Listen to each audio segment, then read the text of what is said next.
So हे guys very good morning सगळ्यांना. Sunday आहे, रिलॅक्स डे आहे. आमचा ग्राउंड काय अमेझिंग व्ह्यू आहे. इकडेच प्रधानमंत्री आले होते तेव्हा काय मस्त सेटअप केलेला गव्हर्मेंटने. आणि आज ग्राउंडवर आम्ही खेळतो. आज आम्ही एव्हरी संडे खेळतो, पण तुम्ही नजारा बघा यार, काय क्लास नजारा आहे. मी बघायला गेलो तो बॉर्न बॉटम साऊथ बॉम्बेचा आहे, पण साऊथ बॉम्बेपासून जेव्हा शिफ्ट झालो इकडे मी, इथला नजारा प्रत्येक दिवसेंदिवस खूप मस्त होत चालला आहे. म्हणजे तुम्ही यू कॅन से डेव्हलपमेंट बघताल तर हावरे सिटी आहे, रौनक आहे, पुराणिक आहे, उन्नती ग्रीन आहे, प्लस विहांग आहे. खूप मस्त मस्त यांनी मोठे मोठे बिल्डरांनी चांगले प्रोजेक्ट केले आहेत आणि अमॅनिटीज पण खूप चांगले आहेत. आय गेस मुंबईनंतरची जी व्हॅल्यू जी आता ठाण्यात मिळते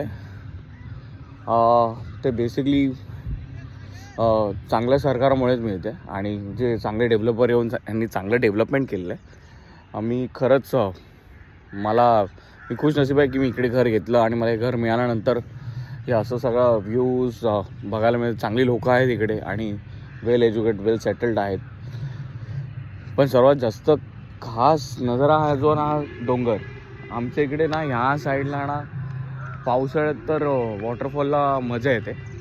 खूप क्राऊड असतो, खूप क्राऊड. म्हणजे लोक खूप लांबून पण येतात इकडे मजा घ्यायला आणि मस्त मजा. आम्हाला तर 5 मिनटात म्हणजे लोणावळ्याला जायची गरज नाही, टायगर पॉईंटला जायची गरज नाही, या बदलापूर असू दे या कर्जतचा वॉटरफॉल असू दे, तिकडे जाण्याची काही गरजच वाटत नाही कधी, कारण सगळ्या गोष्टी जवळच आहे. खूप मस्त आहे. आणि आय गेस अशा सुविधा जर तुम्हाला तुमच्या जवळ मिळत असेल तर मग कुठे जायची गरजच नाही. तुम्ही every Sunday, every Monday you just enjoy guys. Like अशा कुठच्या प्लेसेस आहे जिथे तुम्ही राहताय, प्लीज कमेंट करा मला. आपण कोलॅब करूया, तसेच व्हिडिओ बनवूया नक्कीच. Thank you. Keep supporting me. Just follow my channel Leo boy @46.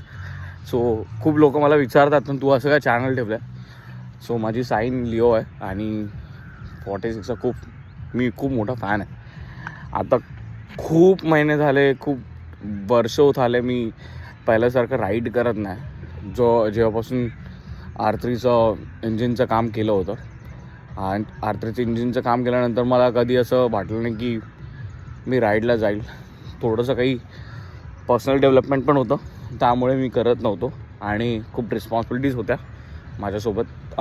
मला जिथे लाईक जेव्हा आपल्याला बच्चू होते ना, मुलगी होते ना, तेव्हा ॲज अ फादर तुम्हाला ती प्रायोरिटी लगेच समजते की आपल्याला कुठचा वेळ देणं गरजेचं आहे. आणि I guess as a father तुम्ही त्या प्रायोरिटीमध्ये जातात, तेव्हा तुम्ही तुमचा सेल्फिशनेस होऊन स्वतःचा विचार नाही करत. सो आय गेस त्यामुळे मी रायडिंग पण बंद केली आहे. पण आता असं वाटतं की जसं जसं माझी मुलगी मोठी होते, सो मला असं वाटतं की अशा काही गोष्टी, ॲक्टिव्हिटीज, आपलं जे हॉबीज आहेत त्यांना पण आपण फॉलो करणं खूप गरजेचं आहे. Keep follow your dreams and chase your dreams. I guess हे मी या माझ्या व्हिडिओ थ्रू सांगू शकतो. हे तुम्ही पण फॉलो करत असेल. Keep supporting, keep love me. Love you guys. Vande Mataram.